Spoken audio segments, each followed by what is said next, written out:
Hello मित्रों, आज मैं एक ऐसी देवी का संघर्ष की कहानी लेकर आया हूँ जो शिक्षा की देवी थीं और 1831 में पैदा हुई महाराष्ट्र के पुणे में। उनका नाम माता सावित्रीबाई फुले है। माता सावित्रीबाई फुले की शादी 9 वर्ष की उम्र में ही ज्योतिबाई फुले जो 13 साल के थे उनसे हो गई, लेकिन उनके हृदय में शिक्षा के प्रति बहुत गहरी आस्था थी, शिक्षा के प्रति जिज्ञासा रखती थी।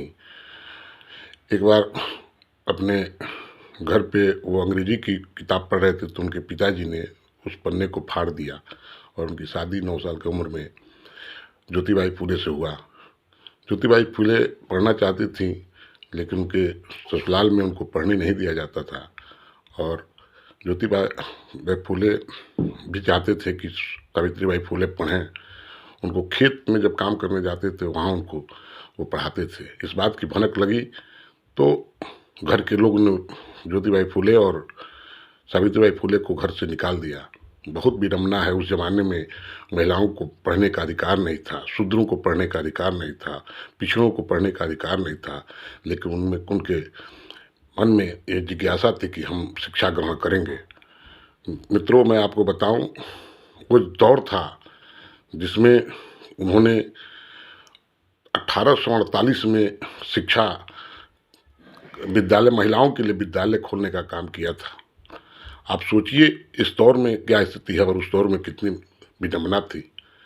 मैं बताऊं आपको मित्रों, आजकल हिंदू और मुस्लिम की बात की जाती है, लेकिन सच्चे मामले में पिछड़ों, दलितों और अल्पसंख्यकों और जो अम्बेडकरवादी बुद्ध विचारधारा के लोग हैं, उनको शिक्षा से कैसे रोकने का प्रयास किया गया।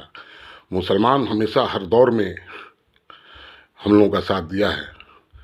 मैं उस समय उस्मान शेख और उनकी बहन फातिमा शेख अपने घर में, जब घर से निकाल दिया गया ज्योतिबा फुले और सावित्रीबाई फुले को, तो अपने घर में शरण दिए और शिक्षा में योगदान किया, उनका मदद किया।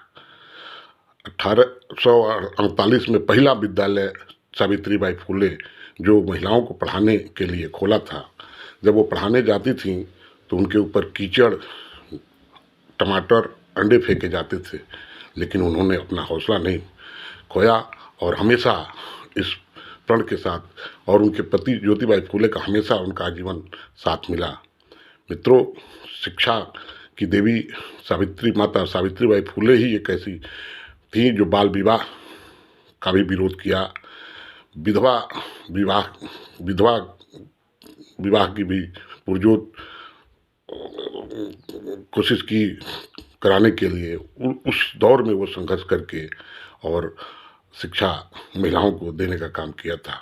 1897 में उनकी मृत्यु हो गई, लेकिन उनके संघर्षों को हमको नहीं भूलना चाहिए, हमेशा उनको नमन करना चाहिए। हम तो अगर स्वस्ति की बात आती है तो हम असली स्वस्ति पूजा जो है उनके जन्मदिन पर, जो 3 जनवरी को आता है, 3 जनवरी 1831 को पैदा हुई। सच्चे मामले में असली स्वस्ति पूजा अगर किया जाए तो माता सावित्रीबाई फुले का करना चाहिए हम लोगों को। और इसी के साथ अगर ये आपको वीडियो अच्छा लगा हो तो ज़्यादा से ज़्यादा इसको सब्सक्राइब करें। मैं विनोद सिंह पटेल, एडवोकेट, उत्तर प्रदेश कुशीनगर, तमकुही राज्य विधानसभा, बिहार वजरू कटारी बाग के रहने वाला हूँ। नमो बुद्धाय।